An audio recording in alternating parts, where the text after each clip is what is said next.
Good morning! So, apparently, nuked out some lentils by accident with the sprayer, you can tell.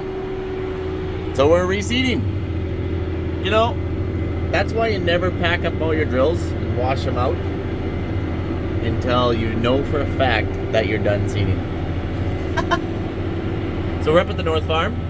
There looks like we're gonna get, I don't know, 20, 25 mils of rain here that's supposed to be showing up this weekend, and we are super excited about that. I think it's gonna be pretty general, like over most of the province. Super stoked. So anyway, I'll jump out here maybe and we'll talk about this, but it's 1:35 and you can tell that the chemical starts to run through here. So this is pretty baffling, I'm not gonna lie. This is, like, I've burnt stuff because the sprayer wasn't properly cleaned out before. Like every farmer has. Or you get some hang up or something in the sprayer. There, now you can tell that, you know, there's starting to be some green. Still dead row, still works its way up to there.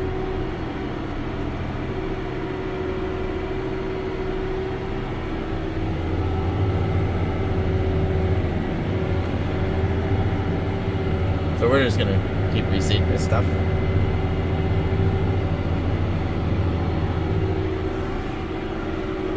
And maybe we'll just pull up. I don't know how much seed I got. I know I'm running out here, so I'm just gonna lift up. Still see I got some streaks. We gotta at least get the worst of it back here. It's June 19th. I can't remember if I said that yet already. Alright, I'm just gonna stop here. So we're in the 540, and I have not used this 540. Well, whatever, up here just a little bit. This thing hasn't been used very much. So this chem burn. Let's go take a peek at this. It's a little windy. Look at that. Just cooked her. These were lentils, or they were. We got some new fresh volunteer canola coming because we seeded our lentils into canola stubble, so that's to be expected. Let's go out over here.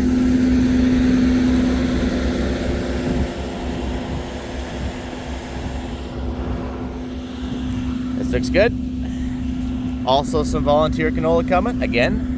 That is to be expected. We did seed this into canola stubble. This here is a little bit hurt though, isn't it? It's a little hurt.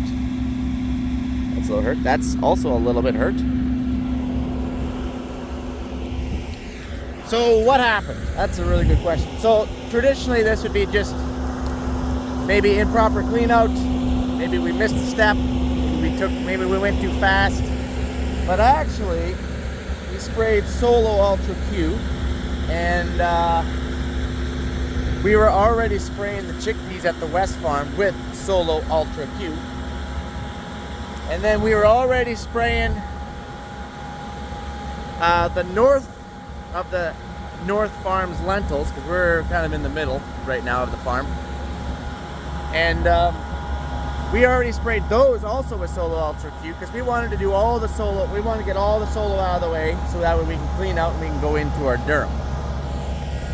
So this was my last field of lentils, of Solo. And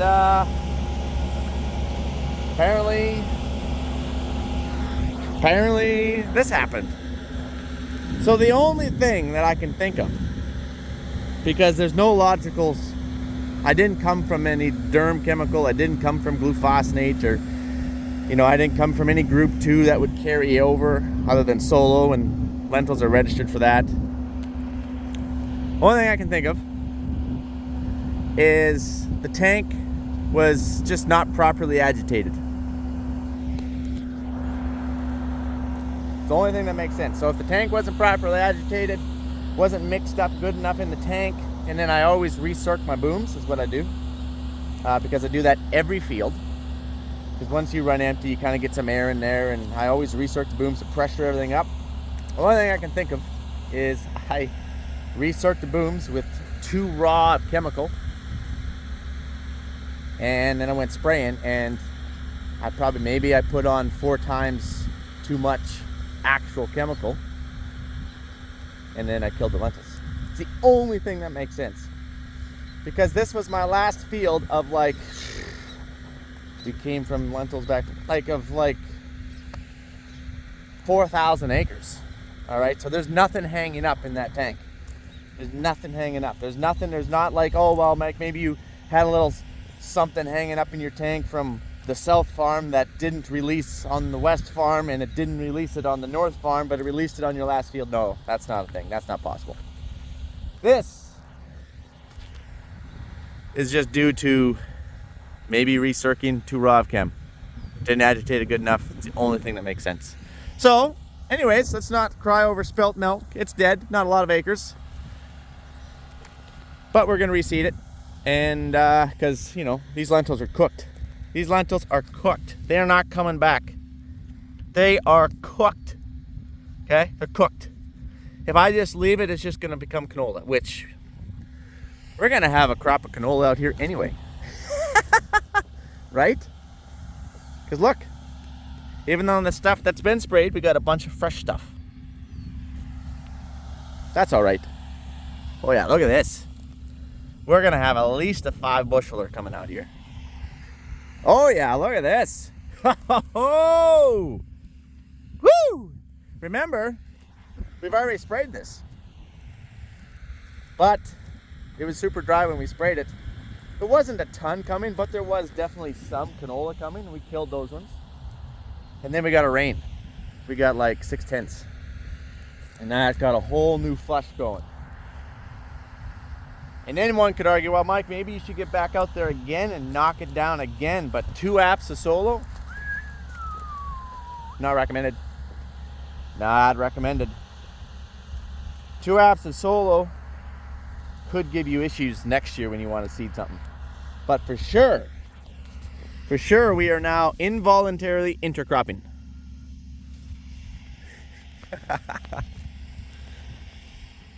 Okay, let's get back here and get seeding.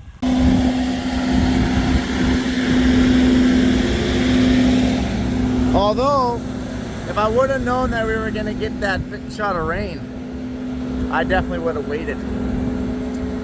Yep, would have got a lot more. Would have got a lot more weeds. Oh wow, that's farming. Alright.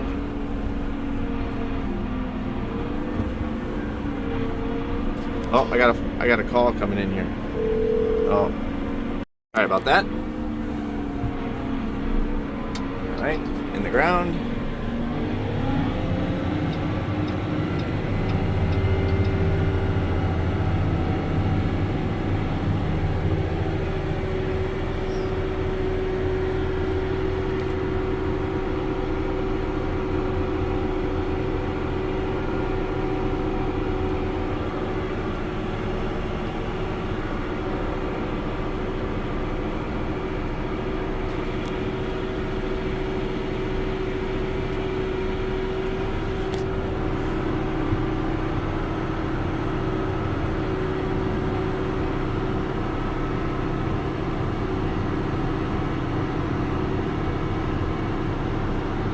Since we still got a little seed left in our tank here, we'll actually trim down that one just a little bit further, just to clean it up.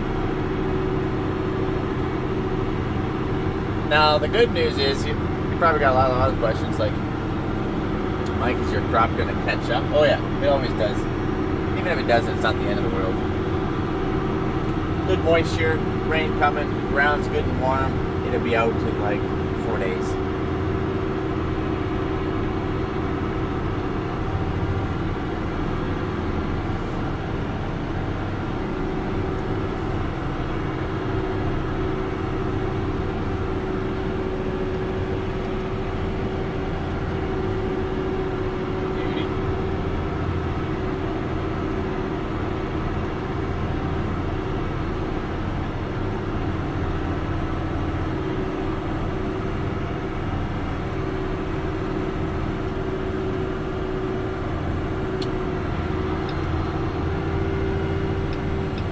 But I do like seeding, I'm not gonna lie. I do like to go seeding. We have been seeding sloughs. I guess we're also seeding headlands.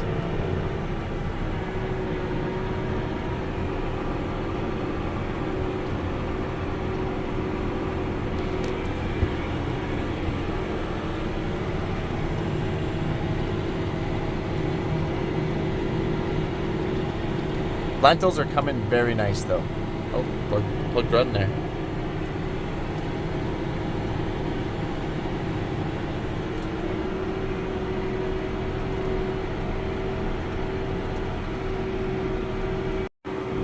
You know what's crazy that I was just thinking about?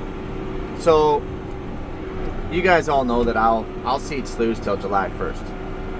Because I like to make every acre count if possible. You know, you're paying on all those acres after all. So, if I'm seeding till July, holy cow, Mike, until July 1st, our winter wheat at the South Farm is going to be near harvest by mid-July. Like, it is cooked. It's cooked down there. It's not going to be a great crop. But we're basically going to step out of the air drill and go step into the combine. That's going to feel so different. I got a lot of feels about that. And then I guess we're going to do it again if we want to seed winter wheat. We're going to step out of the combine, go back to the drill. So I guess the drill just goes all year, guys. Like, we just don't ever park them. We're always seeding something.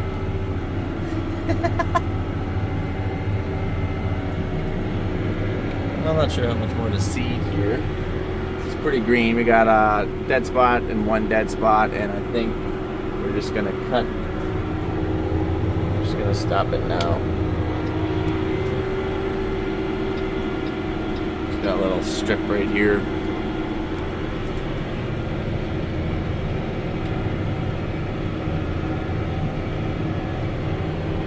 And one right here. Launch here, turning a little too sharp. Yeah, I'll just seed this right here.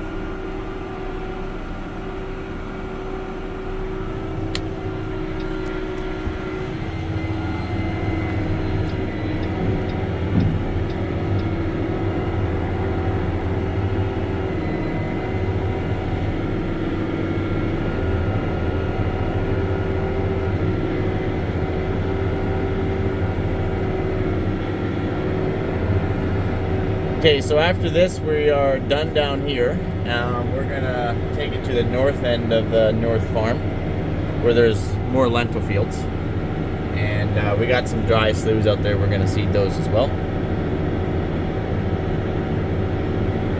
before this rain settles in on us.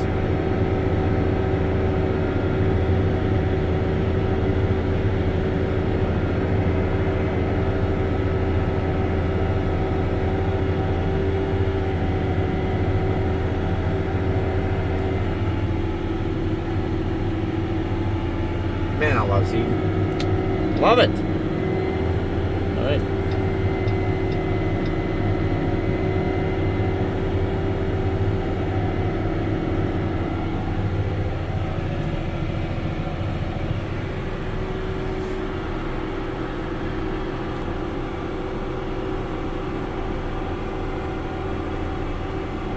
Oh yeah, and this little bit here, we're just gonna seed this to flax. We're not seeding it back to lentils.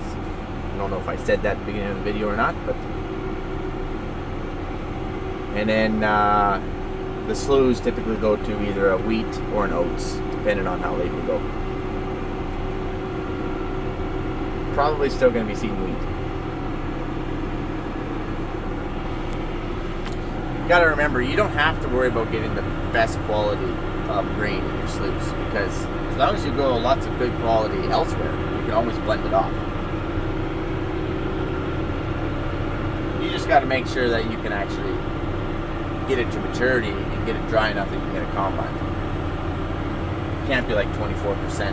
And we do have a dryer. We can dry it down, I guess. I always forget about that. Or, absolute worst case scenario, I guess you could always just green feed.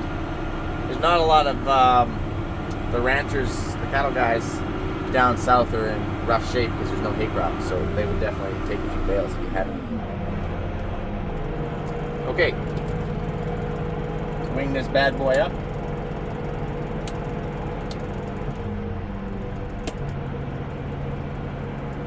And we'll catch you on the flipper. Adios, guys. I figure you guys might have some other questions. Like, Mike, is it common to have like that type of mistakes on a farm?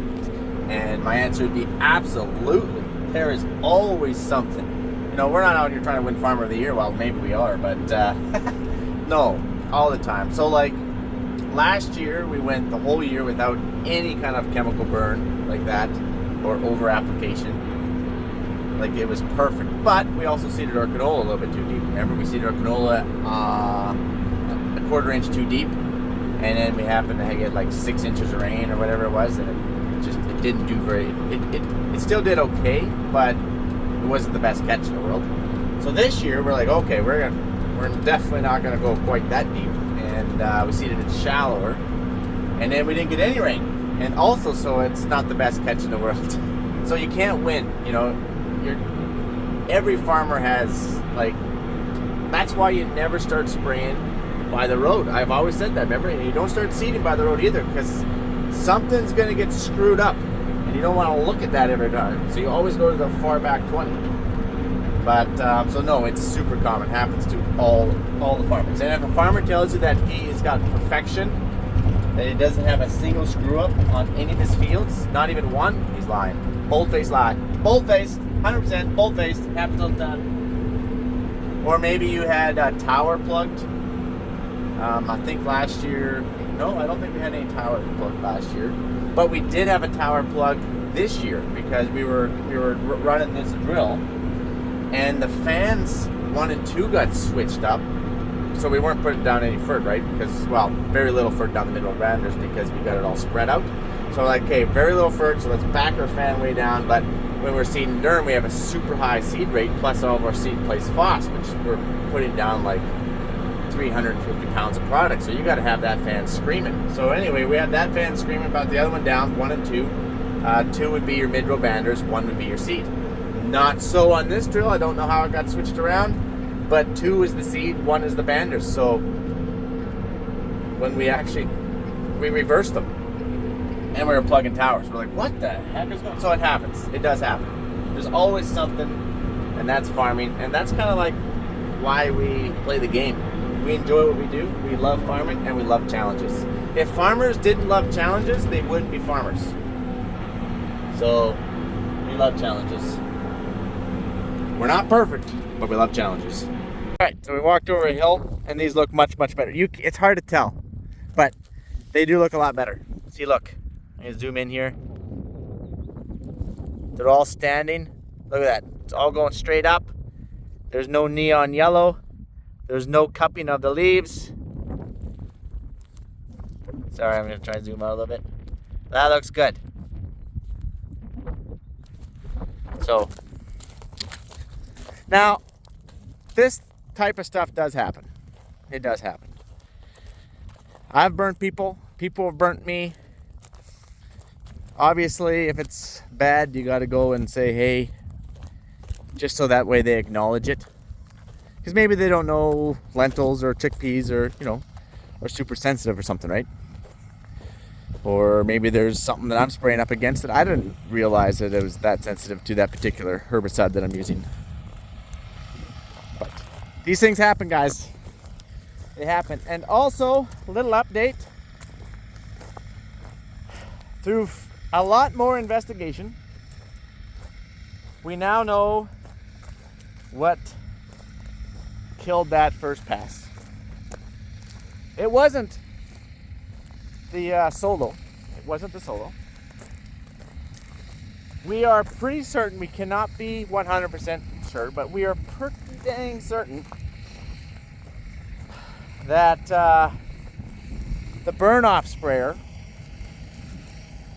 left spraying in front of canola and was using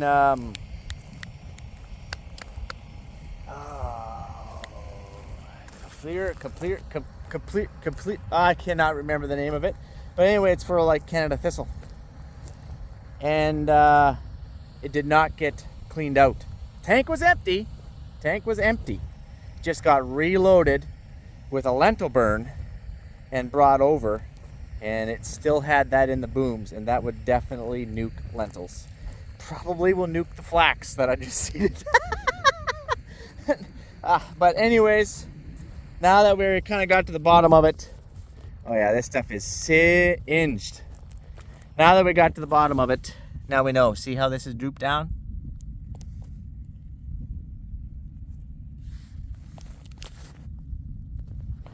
Yeah, sorry, maybe you guys can't make that out.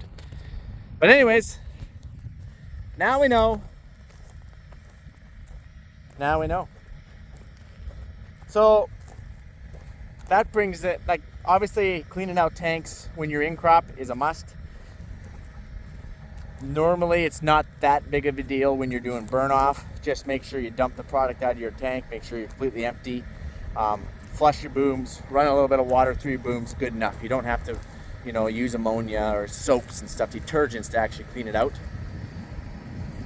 So the only problem is that the sprayer was dumped, wasn't cleaned out, doesn't need to be cleaned out with a finish or a detergent, doesn't need that.